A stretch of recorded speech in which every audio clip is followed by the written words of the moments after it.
এমনকি হিন্দু ভাইয়েরা পর্যন্ত আল্লাহ আল্লাহ জপতে থাকে, তখন আর তাদের ভগবানেও কাজ হয় না। কথা বলেন ঠিক কিনা?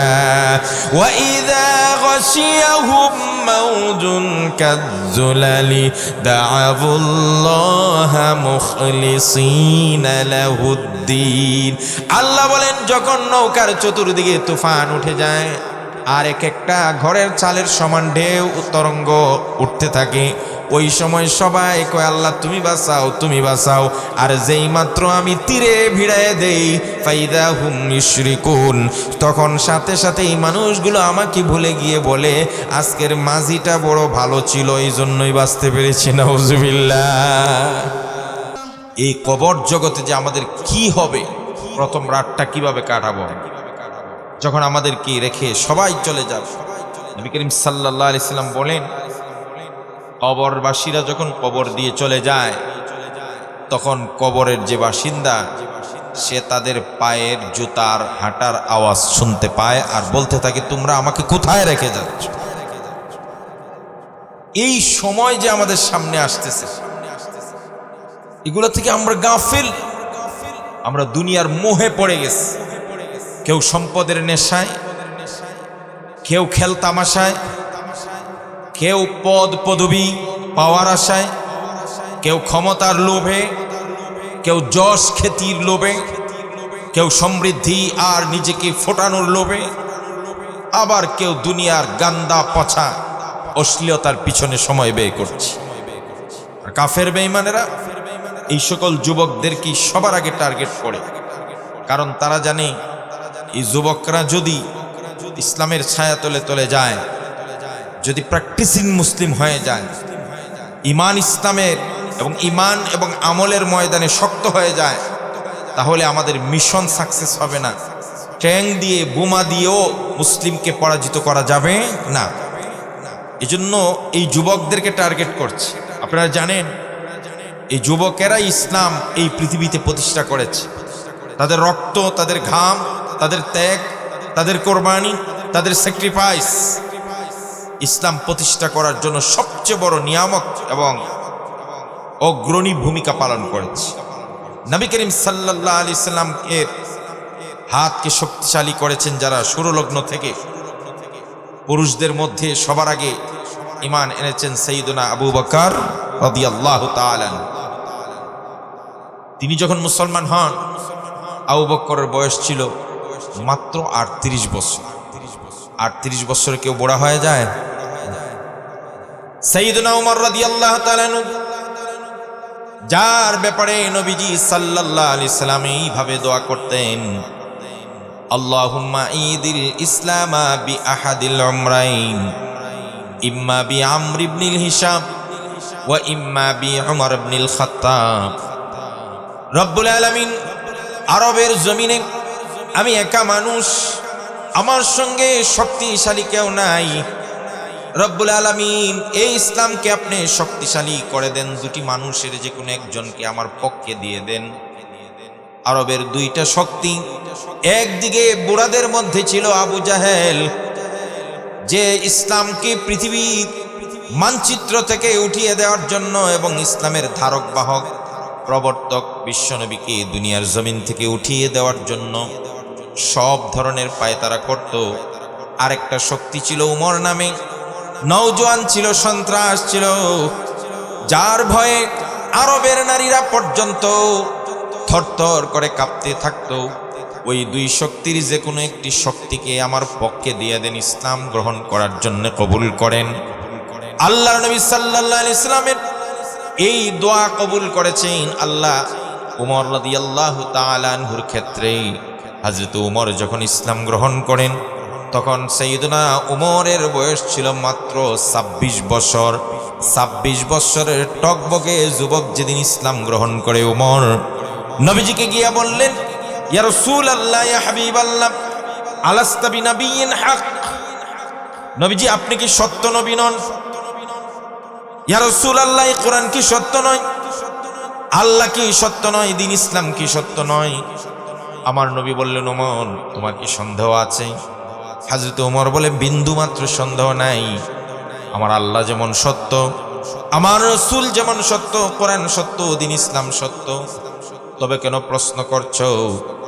এবার উমর রাদিয়াল্লাহু তাআলা আনহু বলেন, ইয়া রাসূলুল্লাহ, সব যদি সত্য হয় তাহলে গোপনে গোপনে কেন? আজ থেকে আমি উমর ঘোষণা দিয়ে প্রকাশ্যে ইসলাম প্রচার করব আর আল্লাহর নাম প্রচার করব। কাবার চত্বরে চলে গেলেন, সেখানে গিয়ে প্রকাশ্যে তিনি ঘোষণা করলেন, আমি উমর মুসলমান হয়ে গেছি।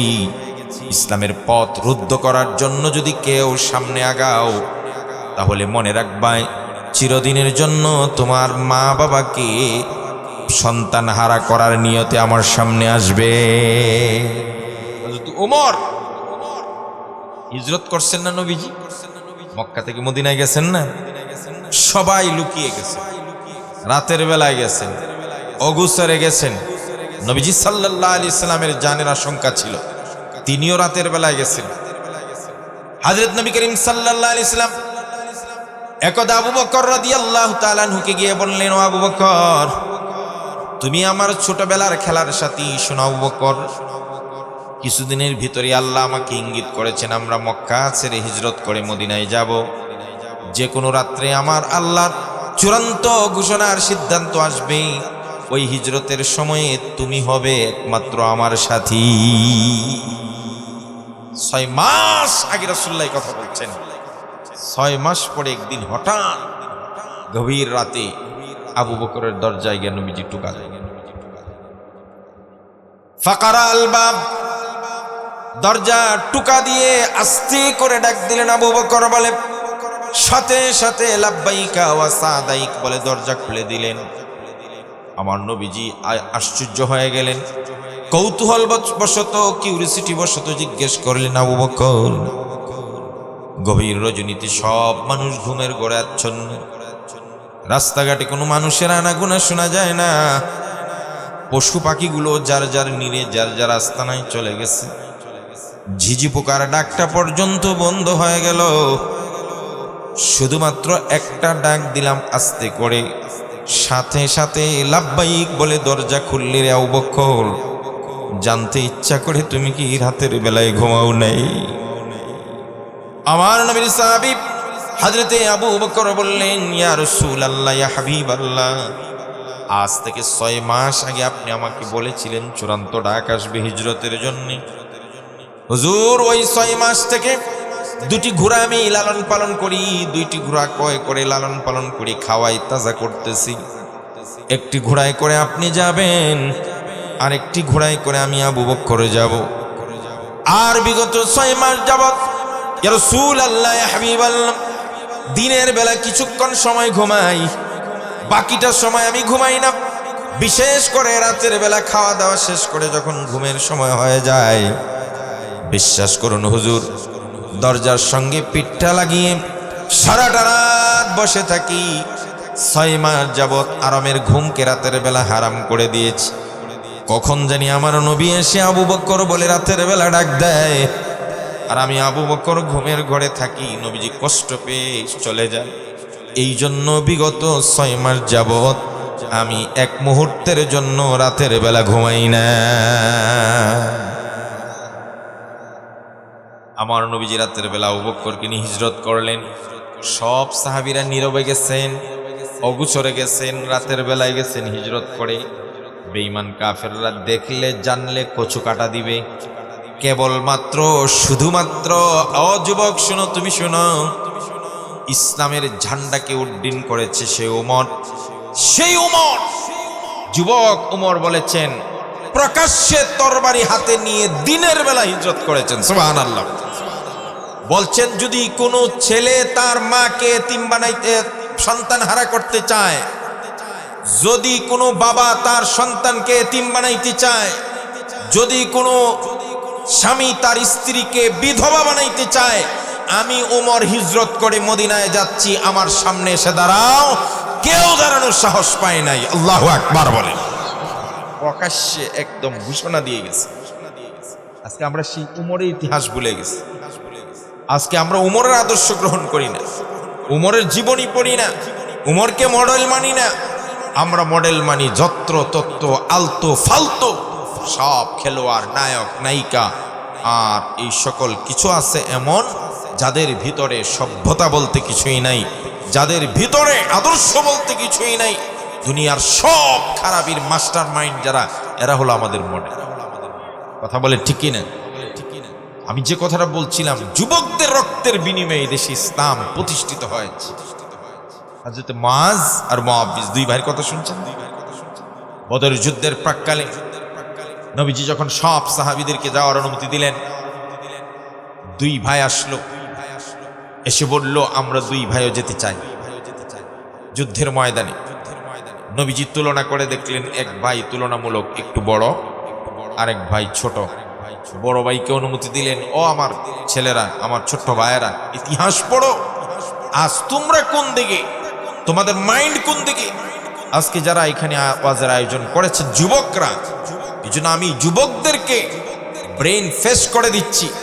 তোমাদের ব্রেনের ভিতরে আমি সেই তোমাদের ইতিহাস, ঐতিহ্য, আমাদের ইসলামের পূর্বপুরুষদের ইতিহাস ঢুকাইয়ে দিচ্ছি। তোমরা দেখো তোমাদের পদযাত্রা কোন দিকে হওয়া উচিত। আজ তোমার হাতে ইসলামের ঝান্ডা থাকা উচিত।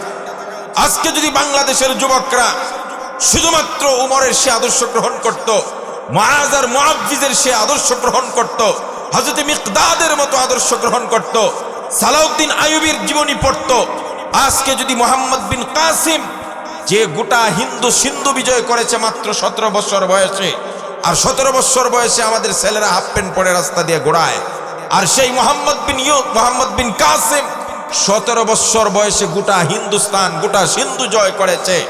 আজকে যদি আমাদের যুবকরা সেই মোহাম্মদ বিন কাসিম, তারেক বিন জিয়াদের ইতিহাস পড়তো আর নিজেকে তাদের উত্তরসূরি ভাবতো, খুদার কসম এ আকাশ আর জমিনের নিচে বাংলার জমিনে বসে আলতু ফালতু আউল ফাউলরা আল্লাহ আর রাসূল আর ফেরেশতা নিয়ে এমন বাজে মন্তব্য করতে পারতো না। কথা বলে ঠিক কিনা?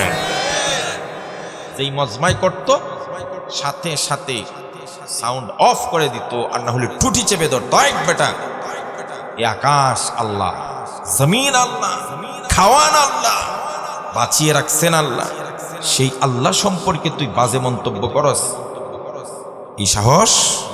কথা বলেন না? পেত। আজকে যুবকরা তোমরা একটু তোমাদের ভিতরে জিদ উঠাও না। তোমার নবী তোমার সবচাইতে প্রিয়, যিনি দুনিয়া তো উম্মতি উম্মতি করে খাচ্ছেন, সারাটা জীবন খাচ্ছেন।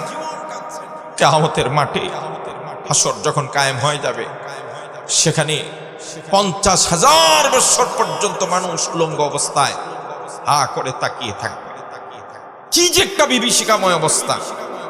আমার আগে উনি বলেছেন মা বাবা ভাই বোনের কথা, একজন আরেকজন দেখে পালাবেন। আমি এটার পুনরাবৃত্তি করছি না, আমি অন্যদিকে যাচ্ছি।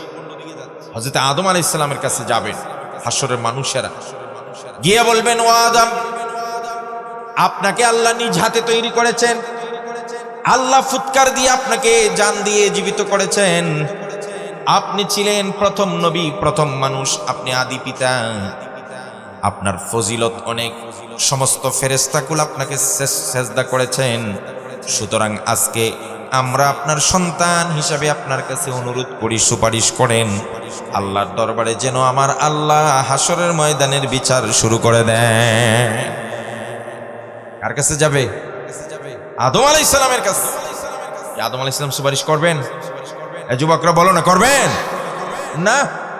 তিনি কি বলবেন জানেন? ইন্না রাব্বি কাদ গাদিবাল ইয়াউমা গাদবান লাম ইয়াগদাব মিসলাহু ক্বাবলা ওয়া লা ইয়াগদাবা মিসলাহু বাদা।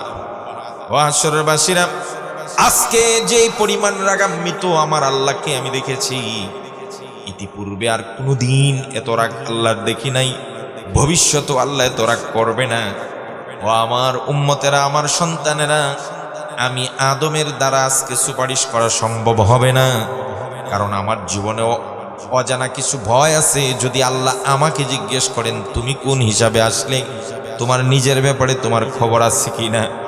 সুতরাং আমি আদম অপারগ, আজকের এই হাসরের মাঠে সুপারিশ করতে পারবো না। সাইয়েদনা নূহ আলাইহিস সালামের কাছে আসবেন, তিনিও বলবেন আমি পারবো না। ইব্রাহিম, ইসমাইল, জাকারিয়া, মুসা, আইয়ুব, দাউদ, সুলাইমান, সব নবীদের কাছে হাসরের মানুষ ঘুরে ঘুরে এতিমের মতো যাবে আর বলবে সুপারিশ করেন, যেন অন্তত পক্ষে আল্লাহ বিচারটা শুরু করে দেয়। কেউ ওই দিন সাহস করবে না আল্লাহর দরবারে সুপারিশ করার। সবাই প্রেসক্রিপশন দিবে, ডিরেকশন দিবে, যাও একজনই আজকে সুপারিশ করতে পারেন, তিনি আর কেউ নয়, আখিরি জামানার পয়গম্বর, যার ব্যাপারে সূরা ফাতহের মধ্যে আল্লাহ রাব্বুল আলামিন বলে দিয়েছেন, ইন্না ফাতাহনা লাকা ফাতহাম মুবিনা লিয়াগফিরা লাকাল্লাহু মা তাকদ্দামা মিন যামবিকা ওয়া মা তাআখার।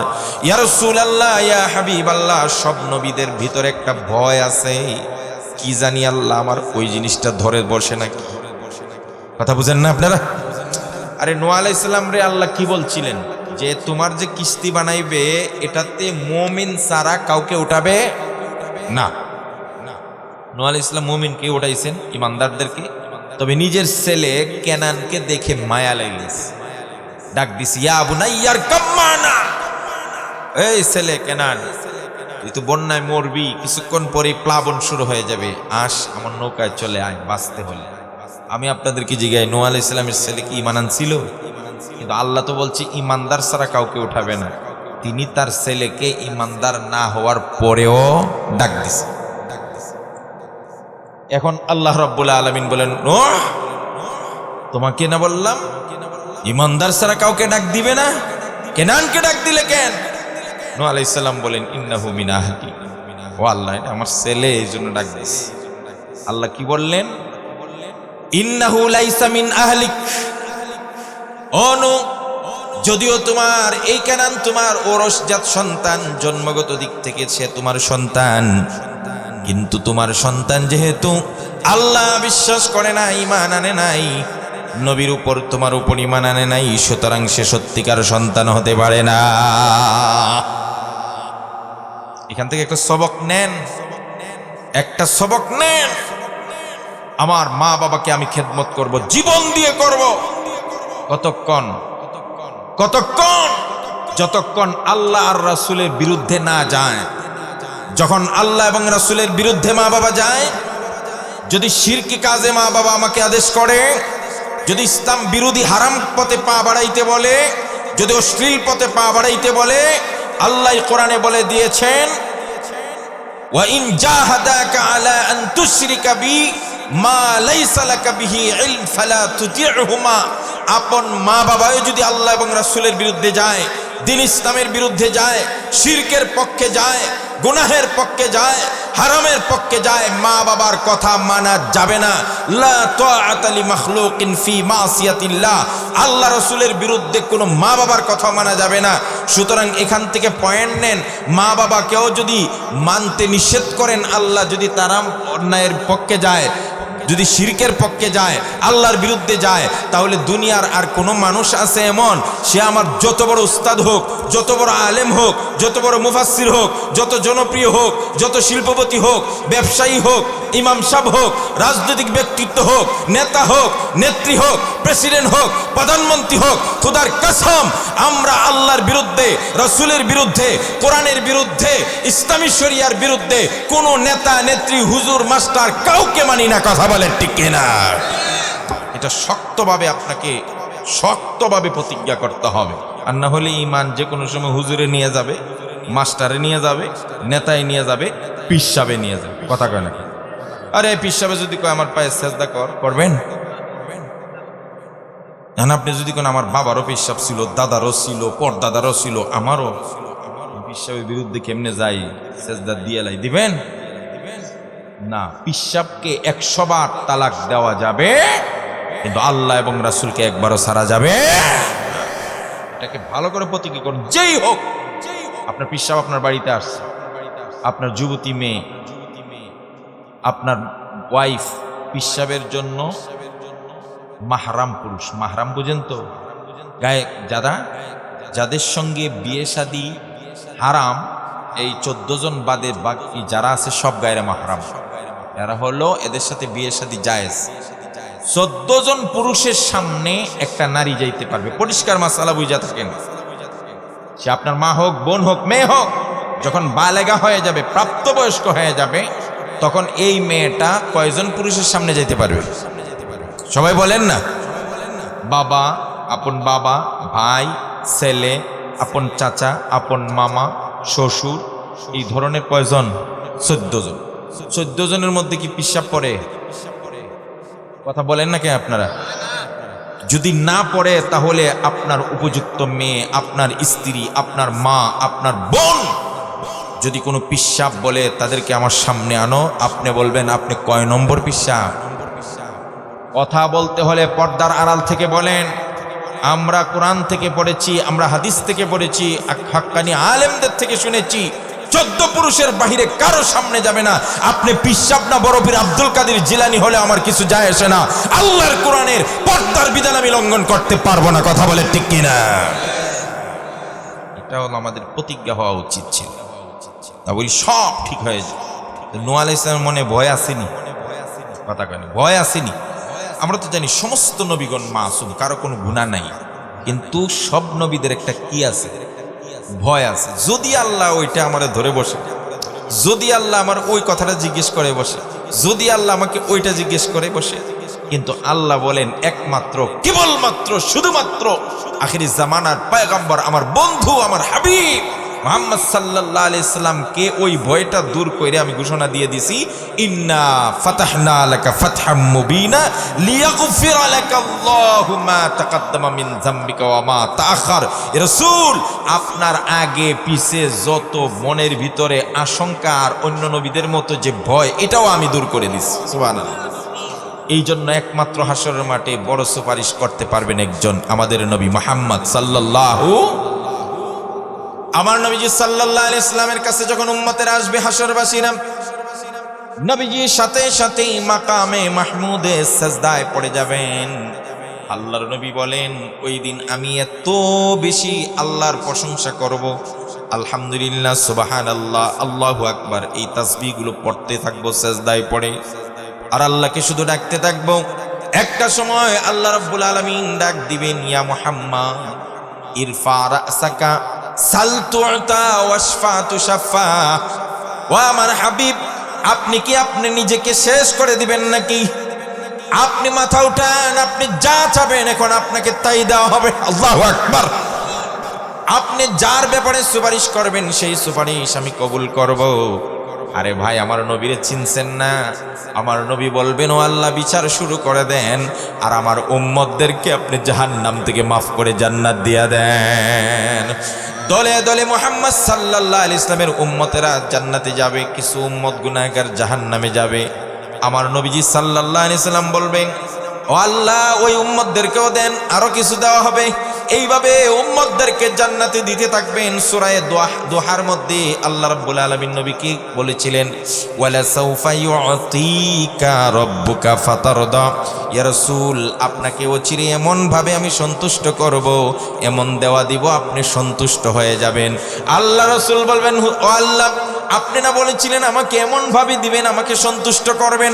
আমিও বলছি আজকের এই হাসর ময়দানে একটা উম্মত যতক্ষণ জাহান্নামে থাকবে, আমি নবী ততক্ষণ সন্তুষ্ট হব না। কারে মানো? কাকে মানো? হযরত মুআয আর মুআব্বিজ দুই ভাই, তো বড় ভাইরে দিয়ে দিছে অনুমতি, ছোট ভাই দেয় নাই। ছোট ভাই কান্নাকাটি শুরু করছে। রাসূল বলেন, তুমি কান্নাকাটি করো কেন? হুজুর, দুই ভাই একসাথে আসলাম, যুদ্ধের ময়দানে যাব, বড় ভাইকে দিলেন, আমাকে দিলেন না। হুজুর বললেন, তুমি তো ছোট, তুমি যুদ্ধ করতে পারবে না, তোমার এই শক্তি আর বয়স নাই। এবার ছোট ভাই বললেন, হুজুর, আপনি ওর সঙ্গে আমাকে কুস্তি লাগিয়ে দেন, যদি আমার সঙ্গে পারে তাহলে ওরে দিবেন, আর যদি আমি পারি তাহলে আমাকে দিবেন। ঠিক আছে, কুস্তি করো। এক ভাই আরেক ভাইকে ধরছে। ছোট ভাই বড় ভাইয়ের কানে কানে বলে, ভাই, তুমি বয়সও বড়, আবার লম্বাও, আমি জানি তোমার সঙ্গে পারবো না, আবার তোমাকে যাওয়ার পারমিশন দিয়ে দিছে অলরেডি, তুমি হারলেও সই, জিতলেও সই, হারলেও যাবে, জিতলেও যুদ্ধ যাবে, কিন্তু আমি যদি হেরে যাই যুদ্ধে যেতে পারবো না, আর যদি জিতে যাই তাহলে তোমার সঙ্গে আমিও যেতে পারবো। কানে কানে বলে দিলেন, ভাই, দয়া করে আজকের দিনের জন্য তুমি ইচ্ছা করে একটু পরাজিত হয়ে যাও, যাতে আমি যুদ্ধের ময়দানে যাওয়ার পারমিশন পেয়ে যাই। দুই ভাই কুস্তি করলো, ইচ্ছা করে বড় ভাই নিচে পড়ে গেল। ছোট ভাই বললেন, হুজুর দেখছেন, ও আমার সাথে পারে না, ও গায়ে গোতরে বড় হলে কি হবে? হুজুর বললেন, যাও, দুই ভাইকে পারমিশন দিয়ে দিলাম। সুবহানাল্লাহ বলেন। এখন আশ্চর্যের বিষয় হলো, ইতিহাস তোমাদেরকে শোনাচ্ছি, এই দুই ভাই মিলে যুদ্ধের ময়দানে খালি আবু জাহিল্লারে খুঁজে। আল্লাহু আকবার বলেন। কারণ ওরা জানতো সবচেয়ে বড় দুশ্মন ইসলামের আবু জাহেল ছিল, যে আমার নবীকে মারার জন্য কতবার যে ফোন দিয়ে এটেছে। একবার মিস্টার আবু জাহেল রাসূলুল্লাহর জন্য গর্ত খনন করলো, উপরে গাছের পাতা টাতা দিয়ে ঢেকে রাখছে, বোঝা যায় না এখানে গর্ত। নবীজিকে গিয়া বললেন, ও ভাতিজা আসো আমার বাড়িতে, একটু দাওয়াত দিয়ে আসো। নবীজি সরল মনে চলে গেলেন। আমার নবীজি সাল্লাল্লাহু আলাইহি সাল্লাম নিয়ে যাওয়ার উদ্দেশ্য হলো, যাওয়ার পথে মুহাম্মদকে এই পাশ দিয়ে নেব, খেজুর পাতা অথবা পাতা ছাতার উপরে যেন সে পাড়া দেয় আর নিচে যেন পড়ে যায় না, নাউযুবিল্লাহ।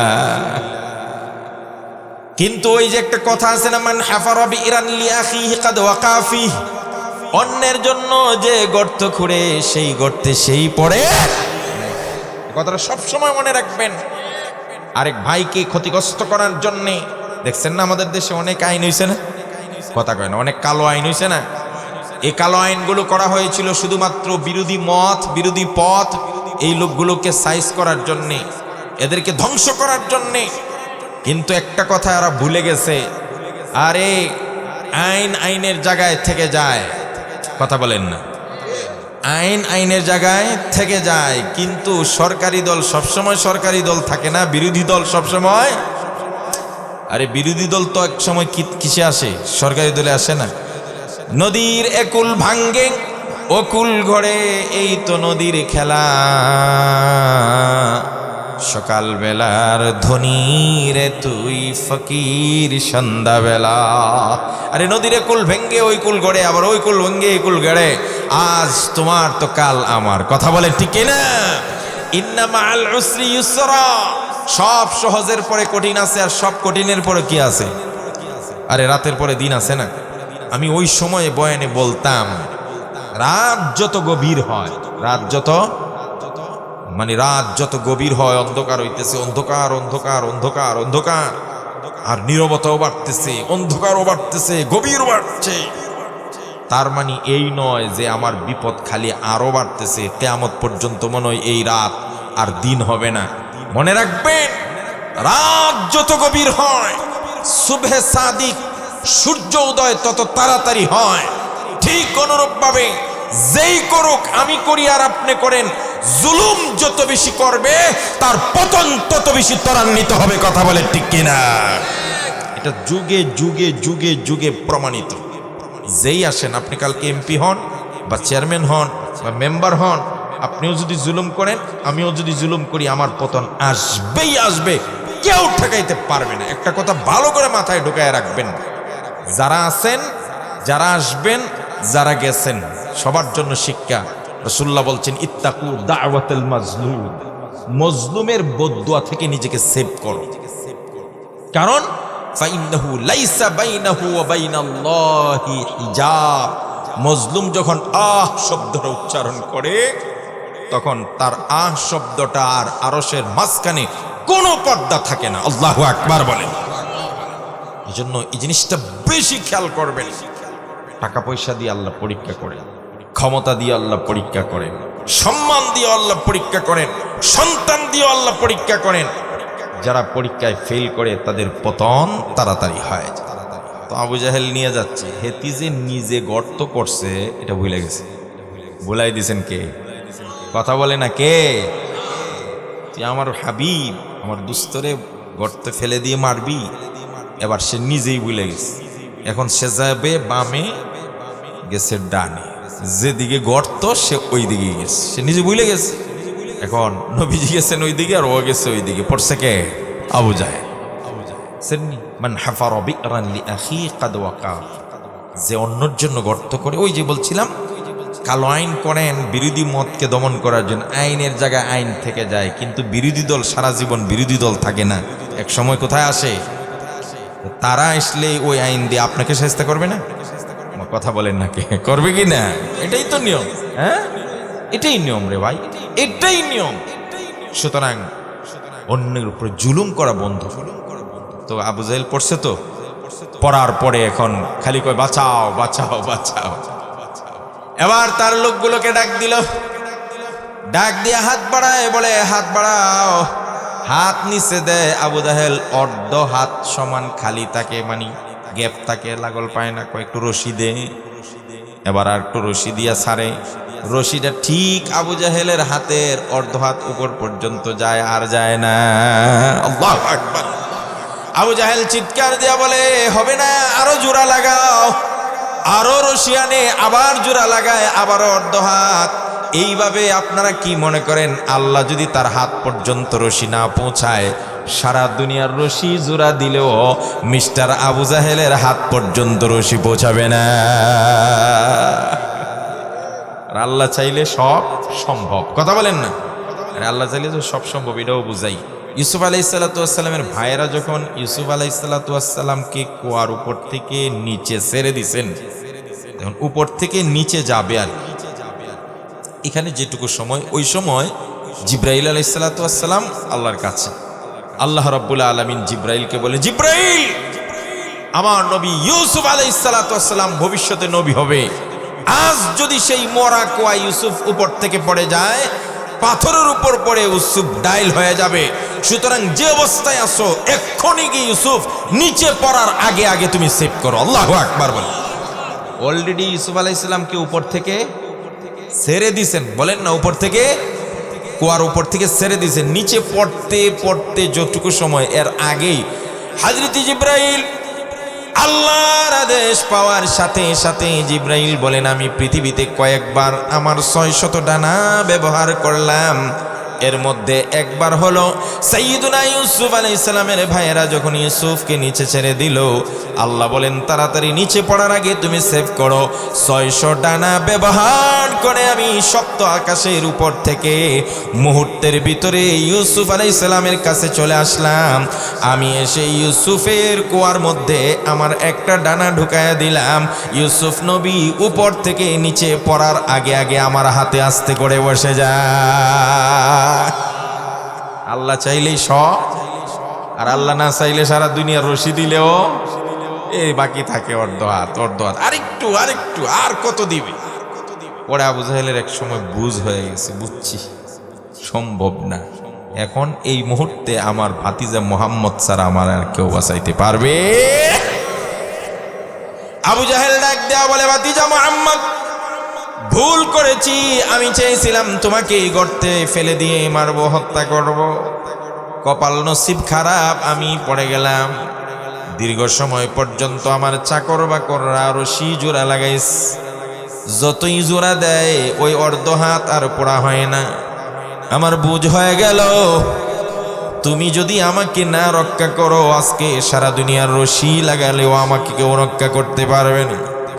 ভাতিজা মুহাম্মদ, দয়া করে আমাকে উঠাও। আমার নবীজি সাল্লাল্লাহু আলাইহি সাল্লাম বললেন, চাচা সব মাফ, সব মাফ, আপনাকে আমি উঠাবো, রক্ষা করব আল্লাহর হুকুমে।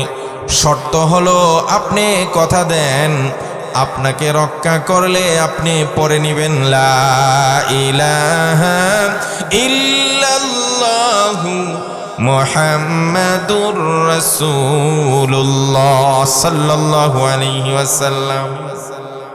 আর বিপদে পড়লে তো সবাই কয় হ মানব, কথা বলে না কেন? নৌকায় কোনো সময় ঢেউ আর তুফানের কবলে পড়ছেননি? কথা কয় না, পড়ছেন না? ওই সময় সবাই আল্লাহর নাম জপে আজান দেয়, যে জীবনে নামাজ পড়ে না হেতিও আজান দেয়। এমনকি হিন্দু ভাইয়েরা পর্যন্ত আল্লাহ আল্লাহ জপতে থাকে, তখন আর তাদের ভগবানেও কাজ হয় না, কথা বলেন ঠিক কিনা? ওয়া ইযা গাশিয়াহুম মাউজুন কাযুলালি দাআবুল্লাহা মুখলিসিনা লাহুদ্দিন। আল্লাহ বলেন, যখন নৌকার চতুর্দিকে তুফান উঠে যায়, আর এক একটা ঘরের চালের সমান ঢেউ তরঙ্গ উঠতে থাকে। ওই সময় সবাই কয় আল্লাহ তুমি বাঁচাও, তুমি বাঁচাও। আর যেই মাত্র আমি তীরে ভিড়ায় দেই ফাইদা হুম ইউশরিকুন, তখন সাথে সাথে এই মানুষগুলো আমাকে ভুলে গিয়ে বলে আজকের মাঝিটা বড় ভালো ছিল, এই জন্যই বাঁচতে পেরেছি। নাউজুবিল্লাহ। চিন্তা করছেন? ইন্নাল ইনসানা লিরাব্বিহি লাকানুত করছেন না? পড়েন না আপনারা, কোরআন পড়েন। এই যুবকরা, তোমাদের প্রথম এট ফার্স্ট তোমাদের কাজ হলো কোরআন পড়া, কোরআন তেলাওয়াত পড়বা। প্রত্যেকটা যুবকের মোবাইলে অ্যাপস থাকবে কোরআনের, বলো ইনশাআল্লাহ।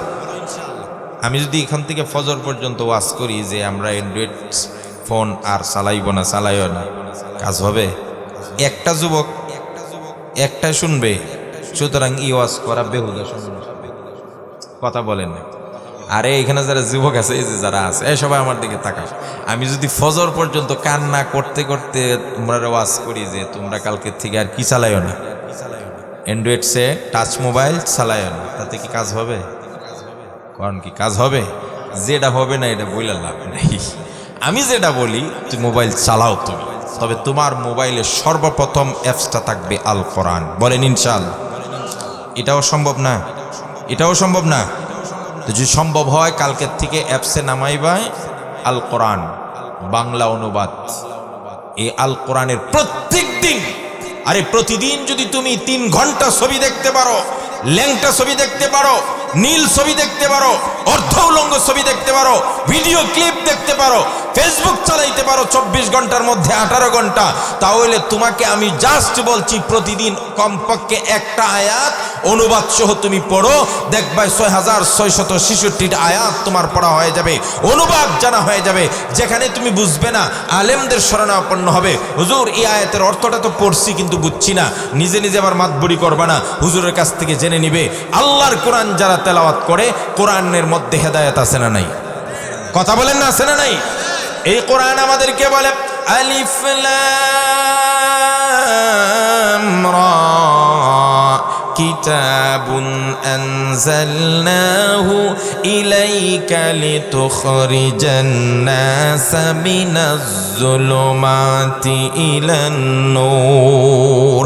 আল্লাহ বলেন এই আয়াত, এই কোরআন আমি নাজিল করেছি নবীজি আপনার উপর, যেন মানুষকে আপনি অন্ধকার থেকে হেদায়েতের সোচ্চ মশাল রাস্তায় উঠায় দেন। সুবহানাল্লাহ।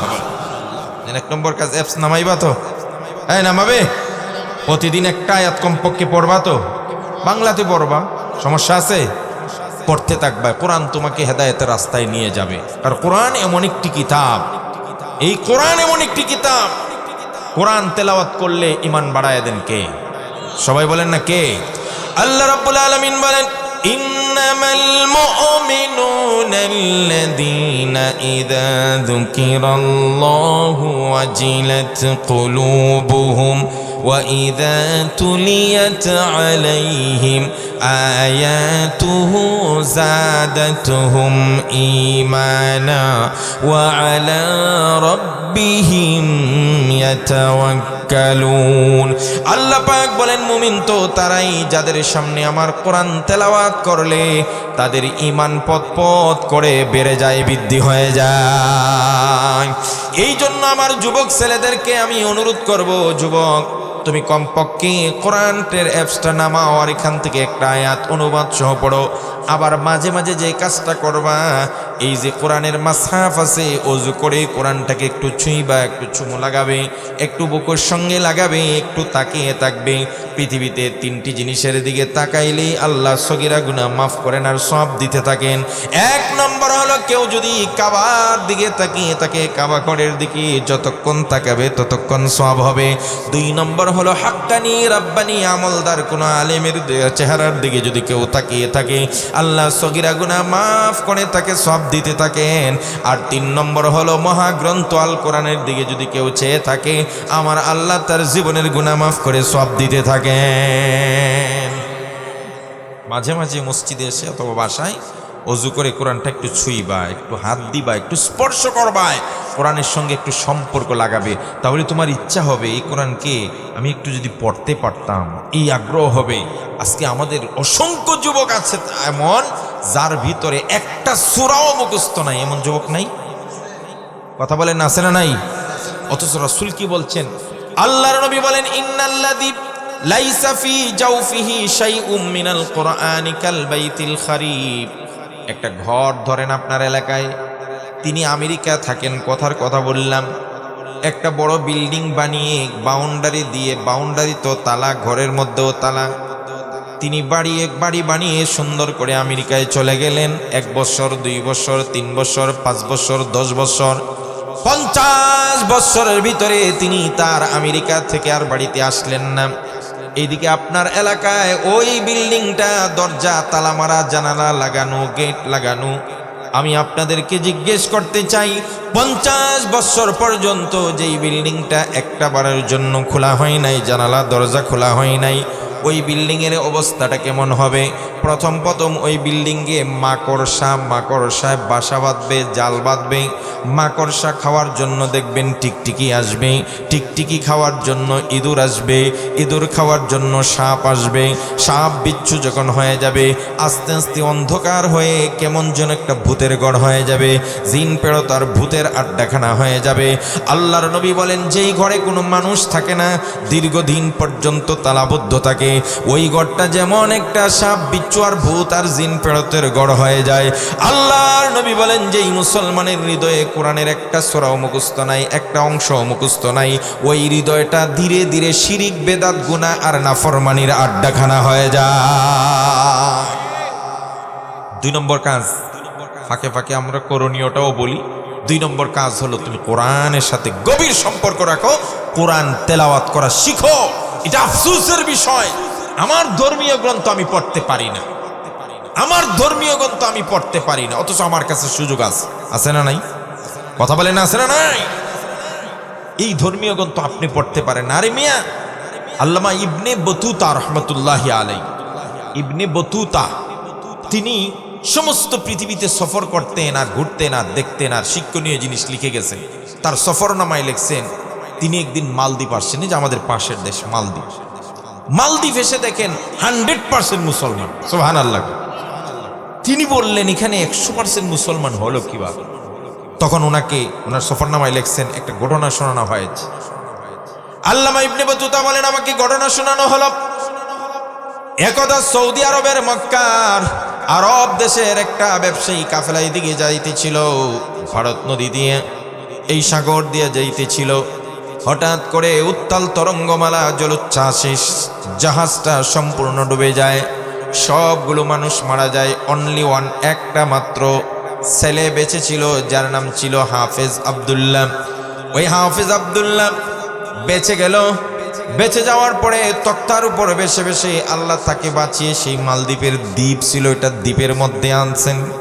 আনার পরে সে ভাষা বুঝে না, মানুষ বুঝে না। কুড়ে ঘরের এক বুড়িমা তাকে জায়গা দেয়, বুড়িমার কাছে সে লালিত পালিত হয়, ধীরে ধীরে মালদ্বীপের কিছু ভাষাও শিখে।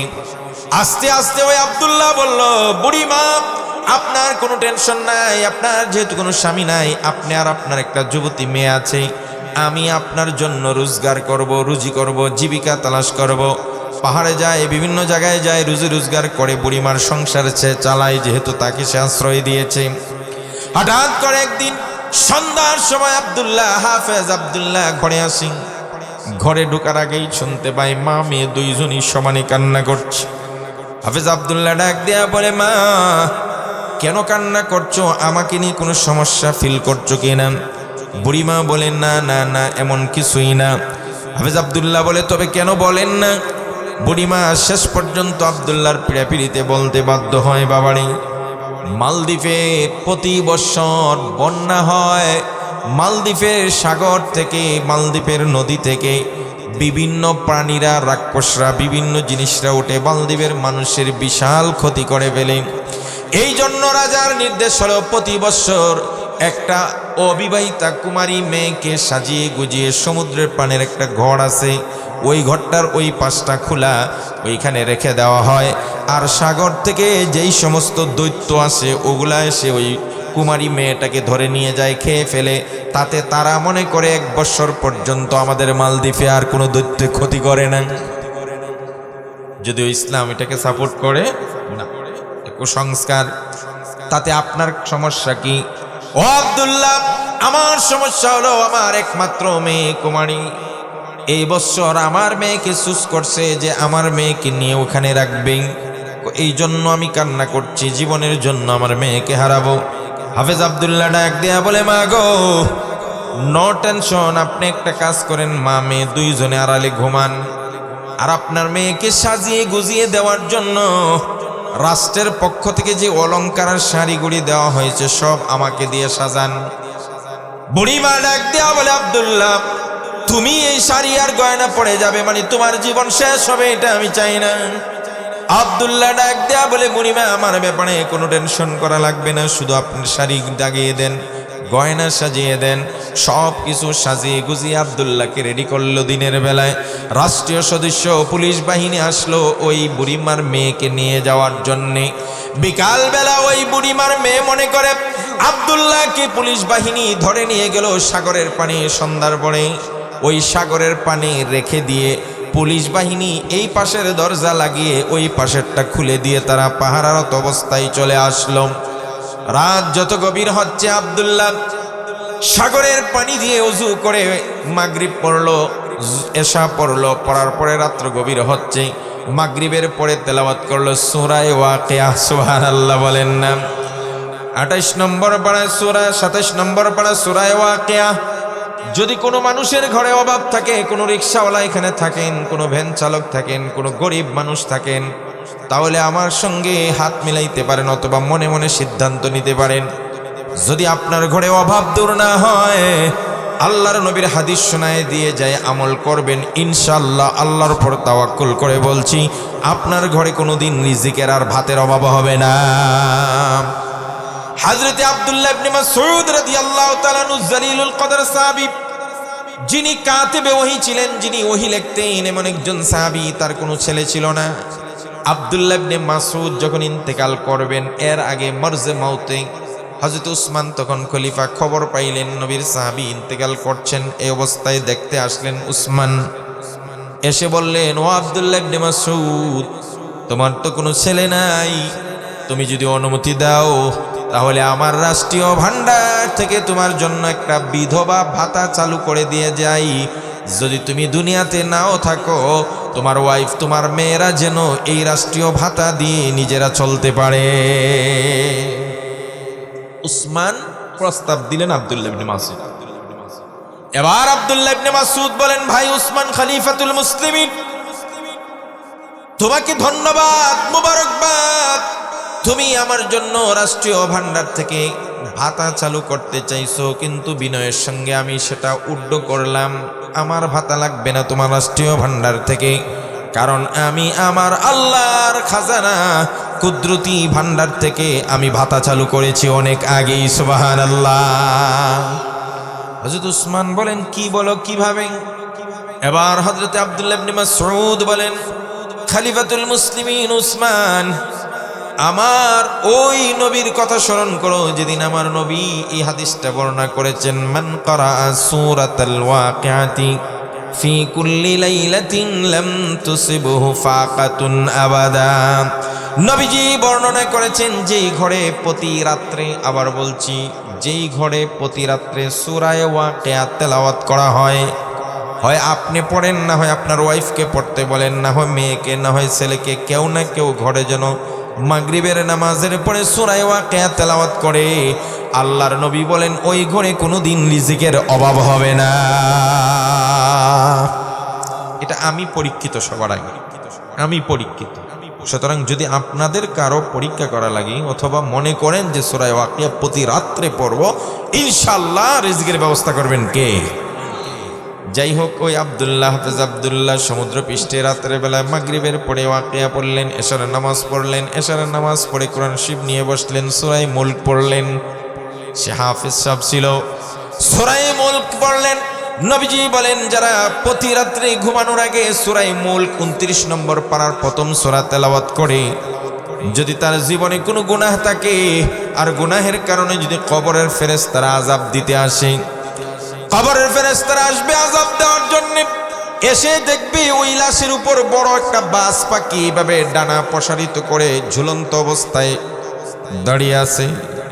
ফেরেশতারা জিজ্ঞেস করবে, তুমি কে মানান্তা? বাস পাখি বলবে তোমরা কে? জবান খুলে দিছেন কে? বলবে আমরা আযাবের ফেরেশতা, ওরে মারতে আইছি, ওর শাস্তি দিতে আসছি। সূরা মুলক বলবেন, ওই বাস পাখি বলবেন তোমাদেরকে যেমন আল্লাহ বলেছেন ওরে আযাব দাও, আমার আল্লাহ আমাকে বলেছে সাবধান, এই বান্দাই গোলামকে যেন কেউ আযাব না দিতে পারে, বাস পাখি তুমি রক্ষা করো। সুবহানাল্লাহ। ফেরেশতারা বলবে বুঝলাম না তুমি বাস পাখি কোত্থেকে আসলে? এবার বাস পাখি বললেন আমি আসলে বাস পাখি না, আমি হলাম সূরা মুলক। এই গোলাম প্রতি রাত্রে ঘুমানোর আগে সূরা মুলক তেলাওয়াত করত। আমার আল্লাহ এই কারণে সূরা মুলক রে বাস পাখির আকার দিয়া ওই বান্দাকে আযাব থেকে হেফাজত করার জন্য আমাকে পাঠাইছে।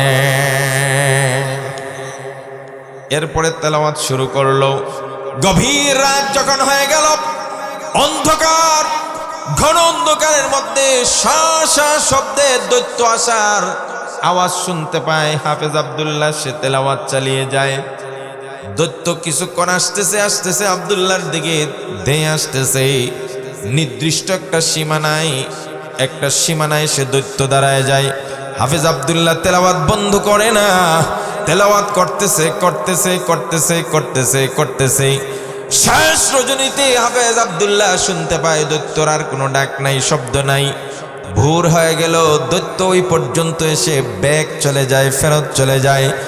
সকালবেলা যখন হাড়গোড় ওই অবস্থা দেখার জন্য পুলিশ বাহিনী যায়, ঘরের দরজা খুলে দেখে এবার আর জীবন্ত লাশ নাই অথবা হাড়গোড় নাই।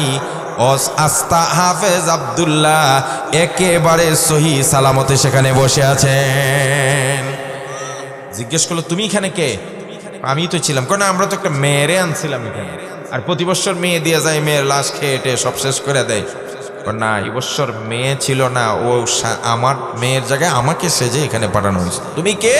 হিস্ট্রি শুনলো, আমি মক্কা থেকে হাফেজ আব্দুল্লাহ, ধরে নিয়ে গেছে মালদ্বীপের রাজার কাছে।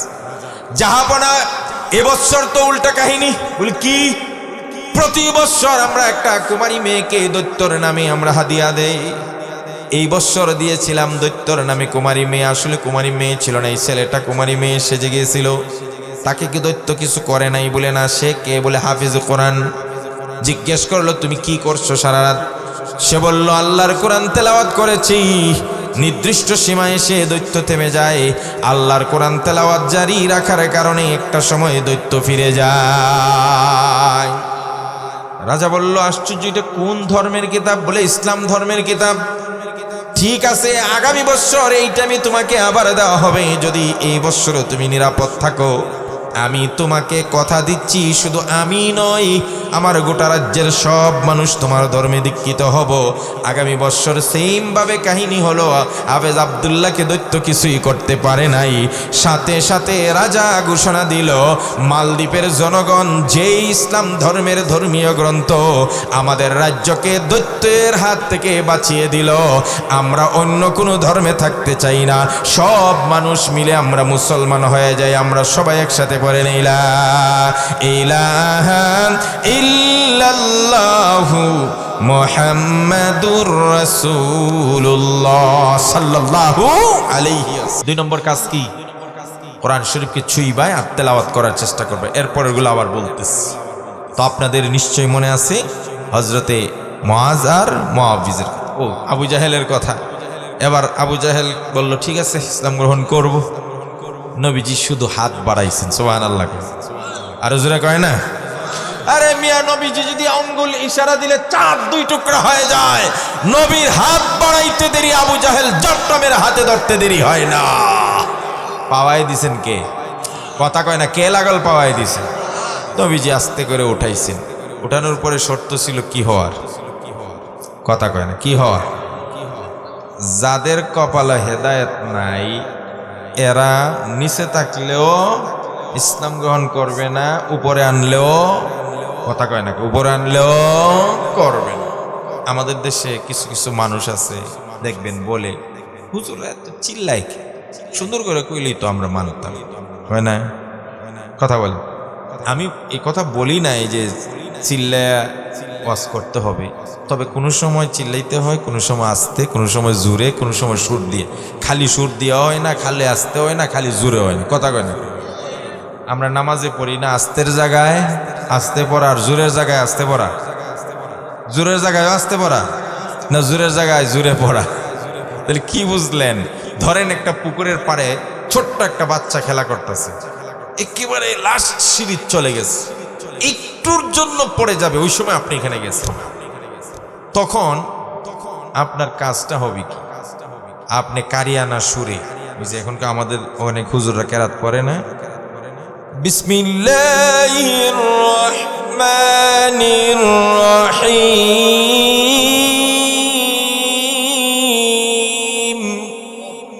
পড়ে না? আমি একটু দেখেন, আমি আপনি কি ওইভাবে সুর দিয়ে বলবেন, কে আধা ঘন্টা গেছে, কোথায় আসো, বাচ্চার মা, মানে আধা ঘন্টা লাগে, বাচ্চার মা বাবা কোথায়, এটা কার সন্তান, দেখো এসে পানি পড়েছে, আধা ঘন্টা লাগাই বলবেন? তখন কি ওইভাবে স্টাইল করে বলবে হবে সুর দিয়া? না, তখন গায়ে যত শক্তি আছে দূর থাকতেই দেখলেই বলবেন, এই তাড়াতাড়ি আসো, তাড়াতাড়ি আসো, বাচ্চাটা পানি পড়ে গেল। তাহলে কি বুঝলেন? সবসময় মেন চলে না। যখন আসতে দরকার আমরা আসতেই বলি, যখন জোরে দরকার তখন জোরেই বলি। আমরা যখন নামাজের দাওয়াত দেই তখন মানুষকে পিঠে হাত বুলাই, আমরা যখন রোজার কথা বলি মানুষকে পিঠে হাত বুলাই, আমরা যখন দাওয়াতে তাবলীগের কাজ করি তখন মানুষের হাতে পায়ে ধরি, এটার একটা নিয়ম। আর যখন অন্যায়ের বিরুদ্ধাচরণ করি, যখন আউল ফাউলদের বিরুদ্ধে কথা বলি, যখন আল্লাহর কোরআনের বিরুদ্ধে কেউ কথা বলে, যখন শিরকের পক্ষে কেউ কথা বলে, যখন ইসলামের বিরুদ্ধে কেউ কথা বলে, তখন আর পিঠে হাত নয়, মাথায় হাত বুলিও নয়, তখন রাসূলুল্লাহ সাল্লাল্লাহু আলাইহি ওয়াসাল্লামের মতো তরবারি যেমন হাতে নিয়ে 16 থেকে 17টা যুদ্ধে তিনি সেনাপ্রধানের দায়িত্ব পালন করেছেন। আবু বকরের মতো নরম মানুষ বলেছেন, আইন কুসুদ্দিন ওয়ানা হাই, আরে আল্লাহর দ্বীন নষ্ট হয়ে যাবে আর আমি আবু বকর জীবিত থাকবো, তা কিছুতেই হতে পারে না। তখন কিন্তু চিৎকার দিয়ে যত শক্তি আছে সেটা দিয়ে ইসলামের পক্ষে আমাদেরকে প্রতিবাদ করতে হবে। কথা বলে ঠিক কিনা? যেখানে যেটা দরকার, কথা কয় না কা? এই জন্য আপনারা যারা কন আস্তে কইলি তো মানে জুড়ে, আমার কথা বলেন তো দেখি, সারা জীবন ইমাম সাহেবরা সুদের বিরুদ্ধে কি চিল্লায় আওয়াজ করছেন? আস্তে আস্তেই গেছে। কই যারা সুদ খায় এরা সুদ খাওয়া বন্ধ করছে, ঘুষ খায় ঘুষ খাওয়াটি বন্ধ করছে।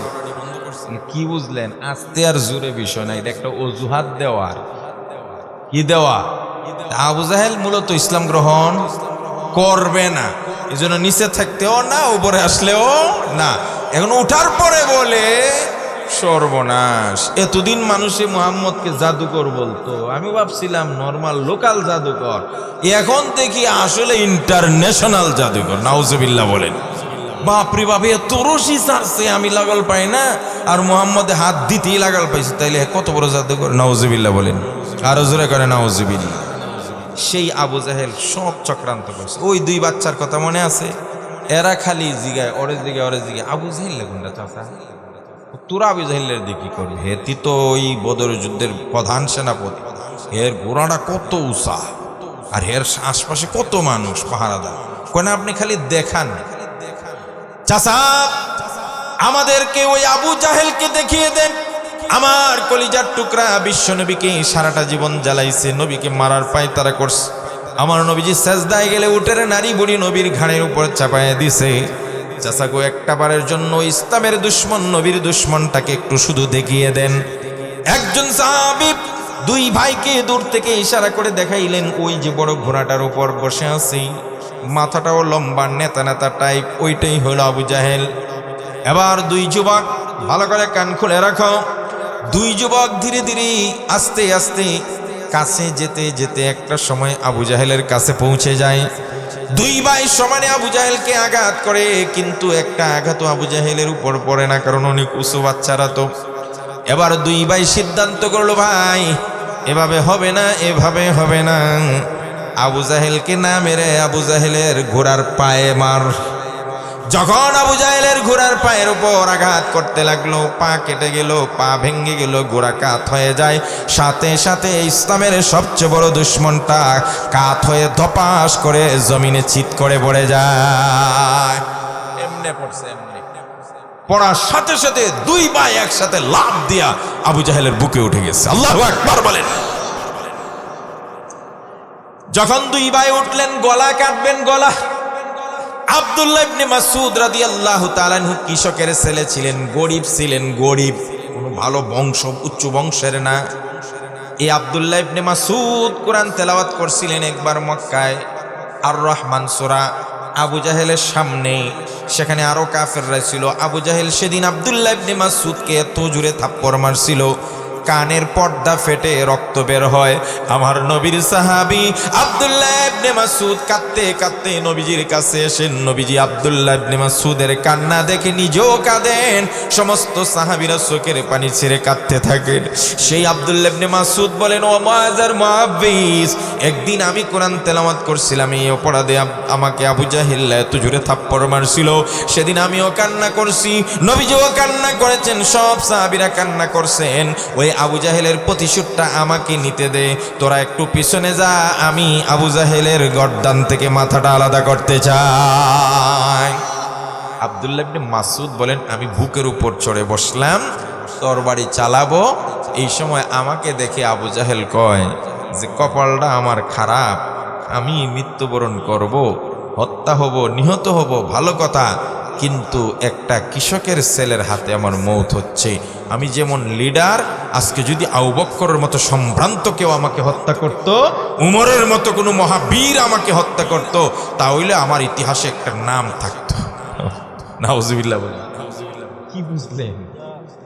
তবে যেহেতু আমার কপাল খারাপ, একটা কৃষকের হাতে আমার মরণ হচ্ছে, তো তোমার কাছে আমার একটা রিকোয়েস্ট আছে। রিকোয়েস্টটা কি? তুমি গলার এই সাইডে কাটবা, মাথার সাথে যেন গলার অংশ বেশি থাকে, বুকের সাথে লাগিয়ে কাটবা। কারণটা হলো গলাটা লম্বা থাকবে, তাতে করে আমার মাথাটা লম্বা দেখা যাবে, আরো মাথার সাথে রাখলে যাতে মানুষ বুঝে এটা নেতার মাথা। চিন্তা করছেন? মানে হেতি মরার সময়ও ইসলামের বিরোধিতা করে যায়। এই জন্য আল্লাহ রাসূল বলেন, মুসার ফেরাউন থেকে আমার যুগের ফেরাউন জঘন্য বেশি। কারণ মুসার ফেরাউন সাকরাতের সময়, ডুবার সময় ঈমান আনছে, কিন্তু আমার যুগের ফেরাউন মরার সময় ইসলামের বিরোধিতা করে গেছে। কথা বলে ঠিক কিনা? কপালে যদি হেদায়েত না থাকে, মরার আগেও একটা লাথি মেরে। ওই এক লোক সারা জীবন মানুষকে জ্বালাইতো, মানুষের যন্ত্রণায় অতিষ্ঠ হয়ে গেছে।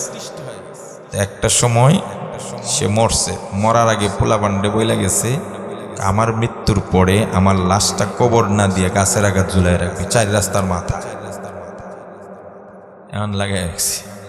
এখন মানুষ দিনের বেলা যাই হোক তামসা টামসা দেখে, রাতের বেলায় কথা কয় না, ভয়ে মানুষের রাস্তা দিয়ে যায় না। এখন মানুষ শালার বেটা জেতা থাকতেও জ্বালাইছে, মরার পরেও। এমন কিছু লোক আছে না? নাই? আছে, আছে। তো সেই মুআয আর মুআব্বিজের কথা বলছিলাম, ছোট্ট 2টা বালক ইসলামের পক্ষে, তাদের অবদান, তাদের স্পৃহা।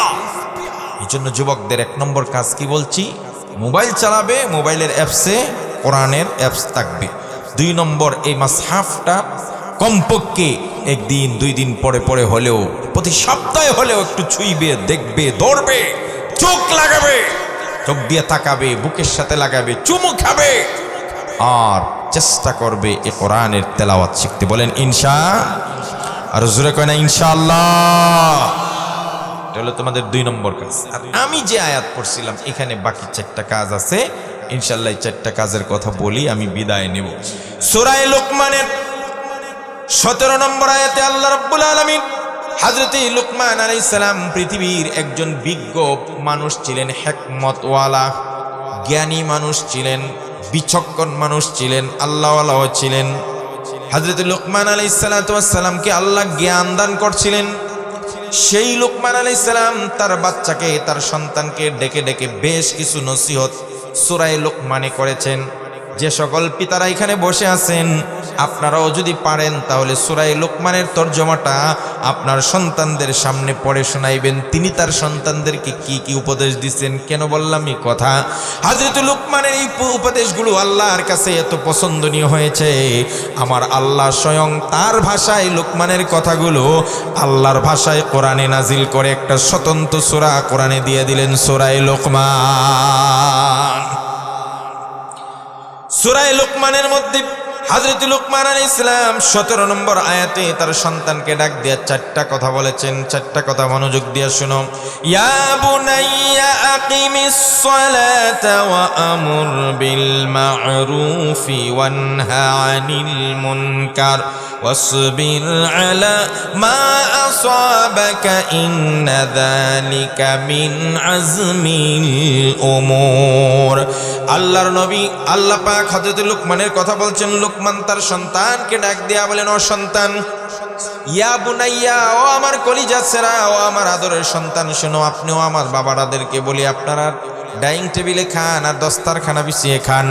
খাওয়ার টেবিলে অন্তত পক্ষে সন্তানগুলাকে ডাক দিবেন, কাছে বসাবেন। খাওয়ার আগে কিছু নসিহত করবেন, খাওয়ার পরেও কিছু নসিহত করবেন। খানার পাকে পাকে যদি এই নসিহতগুলো সন্তানকে না ঢুকান, তাহলে একদিন ওই সন্তান যদি গুমরাহির কারণে জাহান্নামী হয়, একদিন তারাই আপনার বিরুদ্ধে আল্লাহর আদালতে বিচার দিবে। কথা বলেন ঠিক কিনা? সেদিন সন্তানেরা বলবে, وقالوا ربنا إنا أطعنا سادتنا وكبراءنا فأضلونا السبيل ربنا آتهم ضعفين من العذاب والعنهم لعنا كبيرا। والله আমরা আমার মার অনুসরণ করতাম, মা যা বলতো তাই করতাম। বাবা বলছে আমাকে ডাক্তার হতে হবে, আমি ডাক্তার হয়েছি। ইঞ্জিনিয়ার হওয়া লাগবে, ইঞ্জিনিয়ার হয়েছি। বাবা বলছে এটা করা লাগবে, ওটা করছি। বাবা বলছে এদিকে যাও, ওটা করো, ওটা করো, সব করেছি। কিন্তু বাবা জিন্দগিতে আমাকে কোরআন পড়তেও বলে নাই, নামাজ পড়তেও বলে নাই, দিন মানতেও বলে নাই, আমল করতেও বলে নাই। আল্লাহ যেই মা বাবার অনুসরণ করে আজকে জাহান্নামী হলাম, আমরা যাওয়ার আগে তাদের বুকের উপর পা দিয়ে জাহান্নামী হতে চাই, আর ওই মা বাবাকে ডাবল শাস্তি হিসাবে দেখতে চাই। নাউজুবিল্লাহ। সন্তানকে আপনার দায়িত্ব নসিহত করা। তো লুকমান আলাইহিস সালাম চারটা নসিহত করছেন। এক নম্বর বলছেন আকিমিস সালাহ, সাবধান আমার সন্তান, নামাজ কায়েম করো। নামাজ নামাজ নামাজ, কেবলমাত্র ইসলামের এই আমলটা ধরো। যুবক, তোমাকে আমি ওয়াজ করবো না যে আওয়াবিন পড়ো, চাস্ত পড়ো, পড়তে পারলে ভালো, কিন্তু যুবকদের দ্বারা এটা অত সহজে হবে না। আমি তোমাকে বলবো না তাহাজ্জুদ পড়ো, আমি তোমাকে বলবো না তাসবিহ পড়ো, সুবহানাল্লাহ আলহামদুলিল্লাহ 100 বার জিকির করো, কারণ এত টাইম যুবকদের কাছে নাই। যুবকদেরকে প্রথম আমি যে কথাটা বলবো, লুকমান আলাইহিস সালাম বলছেন আকিমিস সালাহ, নামাজ নামাজ নামাজ। বিশ্বাস করুন, আমার মনে চায় এখন থেকে নিয়ে মৃত্যু পর্যন্ত খালি সালাত, নামাজ, নামাজের কথা বলতে থাকি। নামাজ ছাড়া কোনো বিকল্প নাই। যার ভিতরে নামাজ নাই তার ভিতরে ভালো মানুষই নাই। যে নামাজ পড়ে না সে সত্যবাদী হতে পারে না। যার ভিতরে নামাজ নাই সে আমানতদার হতে পারে না। যে নামাজ পড়ে না সে ভালো মানুষ নয়। যে নামাজ পড়ে না সে ঈমানদার দাবি করতে পারে না। কথা বলে ঠিক কিনা? আমার কথা না, নবী করিম সাল্লাল্লাহু আলাইহি সাল্লাম বলছেন মাউদিউস সালাত ফিদ্দীন কামাউদিল রাসি ফিল জাসাদ। শরীরের জন্য মাথাটা যতটা অপরিহার্য দরকার, আপনি ইমানদার দিনদার মুসলমান এটা দাবি করার জন্য নামাজটা ততটা অপরিহার্য দরকার। সুবহানাল্লাহ। এই জিনিসটা আমি একটু খুলাসা করে বুঝাই, আপনারা খুব ভালো করে খেয়াল করে শুনবেন। আপনারা তো যান বিশ্ব ইজতেমায়, কমলাপুর রেল স্টেশনে, আবার টাঙ্গাইল জসকোটে বা যে কোনো কোর্টে, যে কোনো জায়গায় যেখানে বেশি ভিক্ষুক পাওয়া যায়, আপনারা দেখছেন কত রঙের ভিক্ষুক, কত অঙ্গহানি, কত প্রতিবন্ধী আসেনি? আচ্ছা, আপনারা আমার সঙ্গে একটু সহযোগিতা করবেন, হ্যাঁ না উত্তর দিয়ে। আপনারা দুনিয়াতে এমন ভিক্ষুক দেখছেন তো যেই ভিক্ষুক চোখে দেখে না, আছে না নাই? এমন ভিক্ষুক আছে যে কানে শুনে না, আছে না নাই? এমন ভিক্ষুক আছে যার দাঁত নাই, ঠোঁটগুলো কাটা, আছে না নাই? এমন ভিক্ষুক আছে যার হাত নাই একটা, দুইটা, পা নাই হাঁটু পর্যন্ত। কথা বলবেন, আসেনি? কোমর পর্যন্ত নাই, বাকি অংশ আছে, আছে না নাই? তাহলে কি বুঝলেন?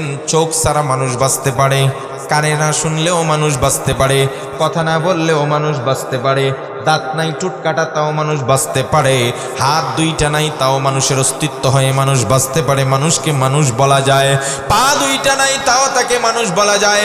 যেই মানুষটার পা দুইটা নাই তেও মানুষ দাবি করে, তাকেও আমরা মানুষ বলি। হাত না থাকলেও মানুষ হয়। কিন্তু আজকে সব নারী পুরুষ যে যারা আমার ওয়াজ শুনতেছেন, নারীরা, মারা, বাবারা, ভাইয়েরা সবাই উত্তর দিবেন। কমলাপুর হোক আর ওই বিশ্ব ইস্তেমায় হোক আর টাঙ্গাইল জসকোটে হোক, এমন কোন ভিক্ষককে আপনার বাবের জন্মে আপনার জন্মে দেখছেন? হাত আছে, পা আছে, পেট আছে, পিঠ আছে, পা আছে, সব ঠিক আছে, শুধু মাথা নাই এমন একজন ভিক্ষুক দেখছেননি? মাথা ছাড়া ভিক্ষুক দেখেন নাই? তাহলে কি বুঝলেন? হাত ছাড়া মানুষের অস্তিত্ব ঠিক আছে, মানুষ বলা যায়। পা না থাকলেও মানুষ চলতে পারে, মানুষ দাবি করতে পারে, মাগার কিন্তু মাথা না থাকলে তাকে আর মানুষ বলা যায় না, মানুষের অস্তিত্ব টিকে থাকে না। এবার আমার নবীর ওই হাদিসটা মিলায় নেন। নবীজি বললেন, ও দুনিয়ার মানুষ, মাথা ছাড়া যেমন মানুষের অস্তিত্ব টিকে থাকে না, মাথা ছাড়া যেমন মানুষকে মানুষে বলা যায় না, ঠিক অনুরূপভাবে নামাজ ছাড়া মুমিন মুসলমান দাবি করা যায় না। কথা কি আমি ক্লিয়ার বুঝাইতে পারছি? এরপরেও যদি কেউ বলে নামাজ না পড়লে কি হবে, আমার ঈমান ঠিক আছে, আমি বলবো তোমার ঈমান আর কচু পাতার পানি সমান। কথা বলে ঠিক কিনা? কারণ আল্লাহর কোরআন বলছে, ইন্নাস সালাতা তানহা আনিল ফাহশাই ওয়াল মুনকার, নিঃসন্দেহে নামাজ একমাত্র ইবাদত যে নামাজ মানুষকে ঘুষ থেকে বাঁচাইতে পারে, চুরি থেকে, ডাকাতি থেকে, ছিনতাই থেকে, সাদাবাজি থেকে, মদ থেকে, জিনা থেকে, বেবিচার থেকে বাঁচাইতে পারে। নামাজ নাই যার, ঈমান নাই তার। পরিষ্কার কথা, পরিষ্কার কথা। হাদিসে নবী করিম সাল্লাল্লাহু আলাইহি ওয়াসাল্লাম পরিষ্কার বলেছেন, মান তারাকাস সালাতা মুতাআম্মিদান ফাকাদ কাফার। যেই মানুষটা ইচ্ছাকৃত নামাজ ছেড়ে দিল সে কুফরি করলো, কুফরি করলো।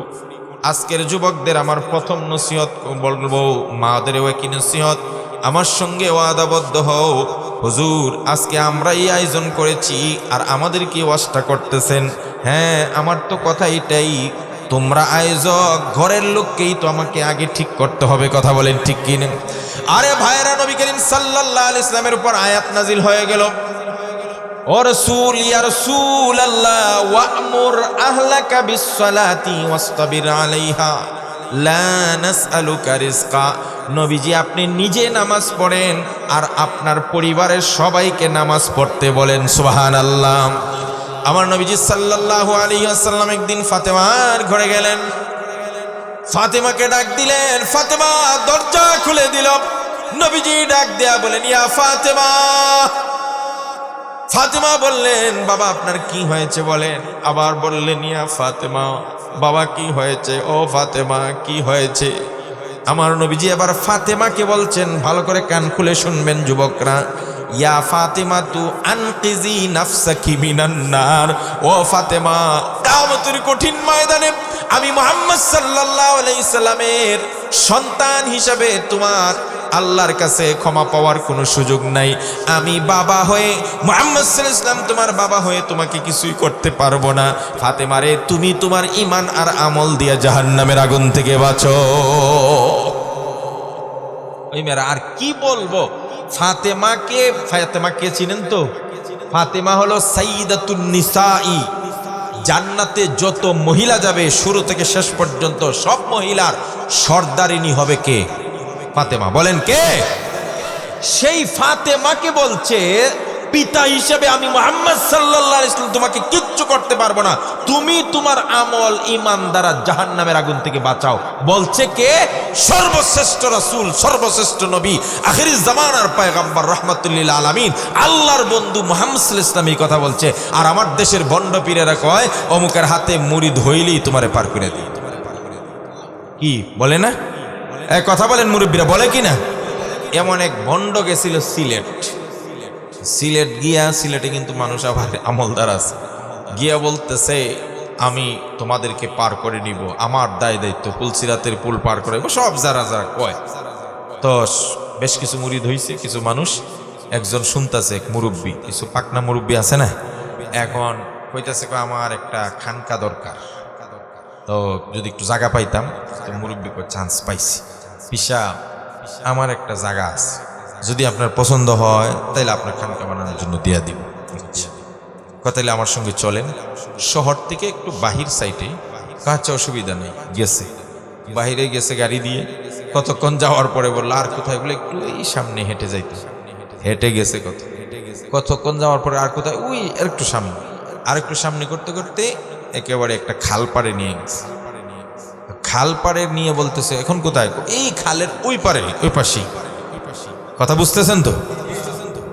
এখন বলছে তাহলে খাল পার হইবে কেমনি? ওই যে বাঁশের সাঁকু আছে। আমি তো জীবনেও বাঁশের সাঁকু পার হই নাই। এটা ব্যাপার না তো, আসেন। পরে জোরাজুরি করতেছে, তারপরও যায় না। পরে ওই ছাঁচায় তাহলে আমি পার হইয়া দেখাই কেমনে। একটা হাতে ধরবেন আর এক হাত পা দিয়ে হেঁটে হেঁটে চলে যাবেন, এটা ব্যাপার না। আচ্ছা ঠিক আছে। তখন ও ছাঁচা তো পার হয়ে গেছে, আর বিশ্বাস জীবনে কি সাঁকু পার হয়েছে? আরও থাকে বিশারা শহরে, কাঁপতে কাঁপতে কোনো রকম বাঁশের সাঁকু তুলছে। কিছু দূরে যাওয়ার পরে কাঁপুনি কমছে না বাড়ছে? আরে যারা কাঁপুনি উঠে এরা কি কাঁপুনি সহজে কমে যায় না? যত সামনে যায় বাড়ে। ঠিক মাঝামাঝি যাও, এমন কাঁপুনি উঠছে, শেষ পর্যন্ত কাঁপতে কাঁপতে পিসাব পানিতে পড়ছে। যেই পানিতে পড়ছে এমনি পাকনা মুরব্বী চাচা দৌড় দেয়া লাভ দেয়া পানির মধ্যে জাপ দিছে, আর ঘাড়ে ধরে এক একটা সুবনি দেয় আর ওটায়, এই শালা পিসাব, তুমি না বলে আমাকে 30,000 বছর রাস্তা ব্লেডের চেয়ে দাঁড় তীক্ষ্ণ ওই পুল সিরাতের পুল পার করে নিয়ে যাইবা, এত চিকন রাস্তা জাহান্নামের উপর নির্মিত পুল তুমি আমারে পার করবাই, আর নিজে 10 হাত জায়গা বাঁশের সাঁকু পার হইতে পারো না, ভণ্ডামির জায়গা পাও না। ইচ্ছা মতো সবাই দিতে চাই না। কি বুঝলেন? কেউ কাউরে পার করতে পারে? পার হইতে হবে নিজের ঈমান দিয়ে, নিজের আমল। এই কথা রাসূল নিজের মেয়েকে বলছেন, ইয়া ফাতেমা আনকিজি নাফসাকি মিনান নার। ওরে ফাতেমা, নিজেকে জাহান্নামের আগুন থেকে তুমি বাঁচাও। আমি মুহাম্মদ সাল্লাল্লাহু আলাইহি ওয়াসাল্লাম পিতা হিসেবে কিচ্ছু করতে পারবো না। আল্লাহু আকবার বলেন। এই জন্য যুবকরা আমাকে দাওয়াত দিছে, আমি যুবকদেরকে সবার আগে বাঁচাইতে হবে। তারা আমার সবচেয়ে কাছে, কথা বলে ঠিক কিনা? তারা আমার সবচেয়ে কাছে। তোমাদের প্রথম কাজ নামাজ। তুমি ক্রিকেট খেলো, আমি তোমাকে আপত্তি দিব না, বাধাও দিব না। তুমি ক্রিকেট খেলো, আসরের নামাজ পড়ে যাও, আবার মাগরিবের নামাজ পড়ো। কথা বলে ঠিক কিনা? আদর্শ ক্রিকেটার আমার বাংলাদেশেও আছে না নাই? এই মুশফিকরা নামাজ পড়ে না, মোহাম্মদুল্লাহরা নামাজ পড়ে না। তো তুমি কেন নামাজি হয়ে ক্রিকেটার হতে পারবে না? তুমি ডাক্তার হবে, অসংখ্য ডাক্তার আছে এক ওয়াক্ত নামাজও কাজা দেয় না, তুমি কেন ডাক্তার হতে পারবে না? অসংখ্য ইঞ্জিনিয়ার আছে এই লম্বা দাড়ি আর পাঞ্জাবি নিয়ে ইঞ্জিনিয়ারিং করতেছে, তুমি কেন সেটা পারবে না? অসংখ্য এমপি মন্ত্রী আছে দাড়িওয়ালা নামাজ পড়ে, তুমি কেন পারবে না? তুমি প্রতিজ্ঞা করো, আমি ডাক্তার হই, ইঞ্জিনিয়ার হই, ক্রিকেটার হই, ব্যারিস্টার হই, ব্যবসায়ী হই, যাই হই, যেখানেই যাই, ঢাকায় যাই, ভার্সিটিতে যাই, কলেজে যাই, কক্সবাজারে যাই, যেখানেই যাব আমার ধর্মের প্রথম যে আমলটা নামাজ। নামাজ ছেড়ে দিব না, নামাজ নামাজ, মৃত্যু পর্যন্ত নামাজ কাজা করার কোনো সুরত নাই। যদি কাপড় থাকে কাপড় পরে নামাজ পড়তে হবে, কাপড় না থাকলে উলঙ্গ হয়ে নামাজ পড়তে হবে, পানি থাকলে উজু করে নামাজ পড়তে হবে, পানি না থাকলে মাটি দিয়ে তায়াম্মুম করে নামাজ পড়তে হবে, পানিও নাই মাটিও নাই এমনিই নামাজ পড়তে হবে। দাঁড়ায় পড়তে পারলে পড়বেন, না পারলে বসে পড়বেন, বসে না পারলে শুয়ে পড়বেন, শুয়ে না পারলে ইশারা দিয়ে পড়বেন। এক কথায় যতক্ষণ আপনার সেন্স আছে ততক্ষণ আপনার নামাজ মাফ নাই। কথা বলে ঠিক কিনা? কি বুঝলেন? আর আমরা কত ওয়াক্ত নামাজ বেহুদা বেকামা রস করতেছি, ছেড়ে দিচ্ছি। একটু কি ভয় হয় না? হৃদয়ে একটা বার চিন্তা করুন। আমি এই জন্য যুবকদেরকে বলবো, সাবধান, নামাজ ছেড়ে দিও না। নামাজ বলো ইনশাআল্লাহ, সবাই বলেন ইনশাআল্লাহ। আমার নবীজি সাল্লাল্লাহু আলাইহি ওয়াসাল্লাম ইন্তেকালের আগে দুইটা কথা বলেছেন, গভীর মনোযোগ দিয়ে শুনেন।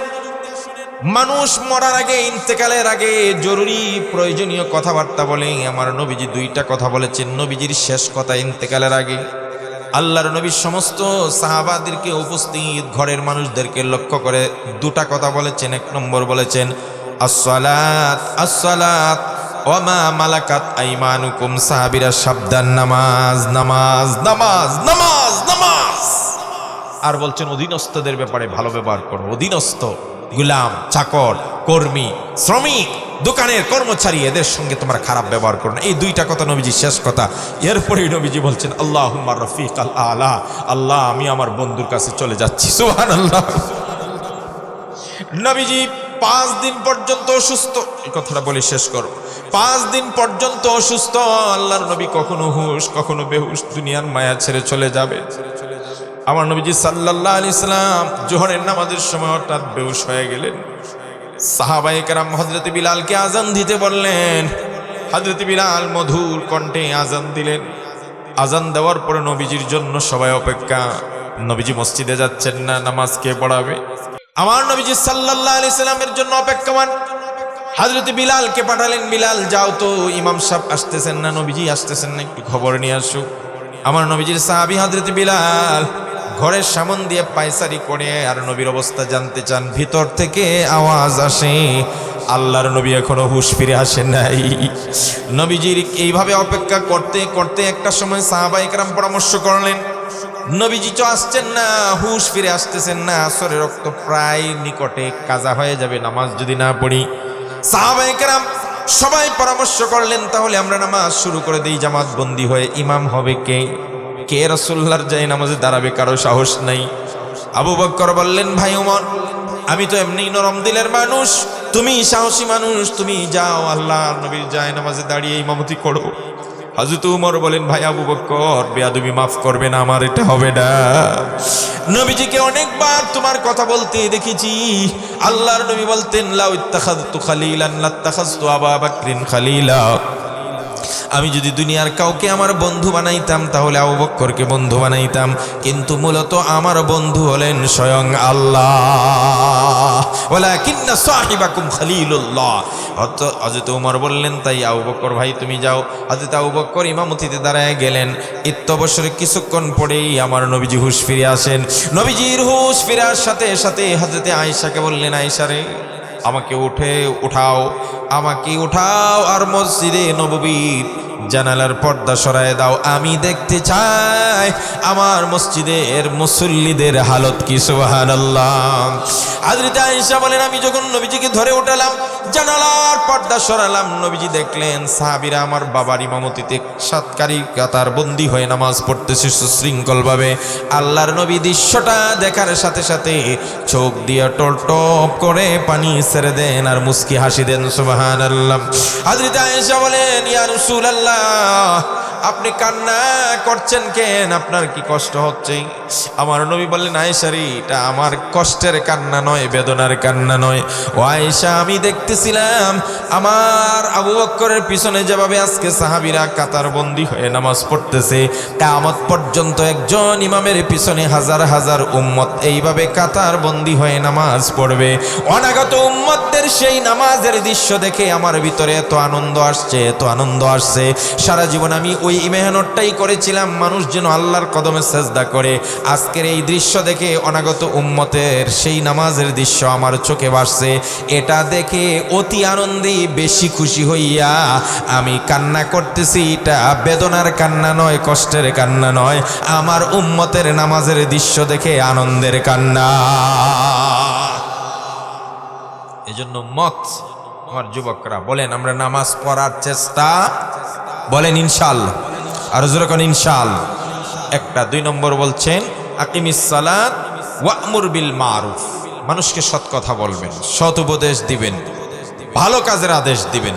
আমি বেকার করছি না, সময় যেহেতু কম। ওয়ানহা আনিল মুনকার, আর অন্যায় দেখলে প্রতিবাদ। এটা বুড়াদের কাজ দেয়, বুড়ারা পরামর্শ দেবে, মুরব্বীরা পরামর্শ দেবে, প্রতিবাদটা করবে কে? কথা কয় না, কে করবে? ইসলামের পক্ষে যদি আজকে লাঠি নিতে হয়, ইসলামের পক্ষে যদি আজকে ময়দানে ঝাঁপিয়ে পড়তে হয়, অন্যায়ের বিরুদ্ধে যদি দাঁড়াইতে হয়, 2024-এর গণঅভ্যুত্থান আমাদেরকে শিখিয়েছেন, যুবকরা, ছাত্ররা, কিশোররা যখন ময়দানে নেমে যায় সব শক্তি পুঞ্জীবিত হয়ে যায়। কথা বলেন ঠিক কিনা? সুতরাং এইভাবে আমাদেরকে দেশের জন্য, মানবতার জন্য, ইসলামের জন্য যে কোনো সময় যুবকদেরকেই মাঠে নেমে অন্যায়ের প্রতিবাদ করতে হবে। যৌবন যার, যুদ্ধে যাওয়ার শ্রেষ্ঠ সময় তার। কথা বলে ঠিক কিনা? এটা আল্লাহ বলছেন, ওয়ানহা আনিল মুনকার। আজকে যদি এখানে কোনো শিরকি কাজ হয়, শিরকি কাজ, এটা ভণ্ডামির মাজার আছে না, সমানে মানুষের সেজদা দেয়, আর মুস এত লম্বা কইরা লাল শালুর লাগাইয়া সমানে গাজামত টানতেছে, নামাজ রোজা কিচ্ছু নাই, পাক টাপ, আর মহিলা পুরুষ সমানে আড্ডা দেয় আর গান বাজনা কই। মাজার কবরের পাশে কিসের গান বাজনা? তো এটার দায়িত্ব কার? ইমাম সাহেব। ইমাম সাহেব ডিরেকশন দিবে, কোরআন হাদিস সম্মতভাবে বুঝাবে, আর মুরব্বীরা পরামর্শ দিবে, তোমাদের পিছনে থাকবে। সামনের সারিতে থেকে চৌধুরী বংশের ছেলে, ভুইয়া বংশের একটা ছেলে, খান বংশের একটা ছেলে, পাঠান বংশের একটা ছেলে, তালুকদার বংশের একটা ছেলে, পলোয়ান বংশের একটা ছেলে, 10টা গোষ্ঠীর 10টা ইয়াং যুবক যদি থাকে, খোদার কসম এই সমাজ পরিবর্তন হয়ে যাবে, সোনার সমাজ হয়ে যাবে। কথা বলে ঠিক কিনা? এরা যদি বলে আমরা ইউনিটি করলাম, আমার সমাজের ভিতরে একটা ইয়াবা ট্যাবলেট ঢুকবে না। যদি 10টা বংশের 10টা ছেলে একজোট হয়ে যায়, কোনো শক্তি নাই এই সমাজে একটা ইয়াবা ট্যাবলেট ঢুকাতে। কথা বলে ঠিক কিনা? 10টা ছেলে যদি ইউনিটি হয়ে যায়, আমার সমাজের একটা স্কুল কলেজ মাদ্রাসার ছাত্রীকে টিচিং করবে, উড়নায় টান দিবে, শীষ দিবে, এমন কেউ শক্তি নাই। তাহলে বিশ্বাস করুন, আমার রাস্তাঘাটের বাজারহাটের চলাফেরা, স্কুল কলেজে যাওয়ার প্রত্যেকটা মেয়ে এবং মা নিরাপদ হয়ে যাবে। কথা বলে ঠিক কিনা? যদি যুবকরা যদি ঠিক হয়ে যায়, কারণ যুবকরাই হলো মূল সমাজের চালিকা শক্তি। এই জন্য আমি যুবকদেরকে নিয়ে কথা বললাম। হযরত লোকমান আলাইহিস সালাম বললেন 3 নম্বর হলো তোমরা অন্যায় যেখানে, প্রতিবাদ সেখানে। তবে শেষ কথা হলো ওয়াসবির আলা মা আসাবাক। তুমি যদি আজকে নামাজি হয়ে যাও, কালকে থেকে তোমার বন্ধুরা আছে না, বামপন্থী বন্ধুরা, কথা কয় না? আমরা কি বামপন্থী না ডানপন্থী?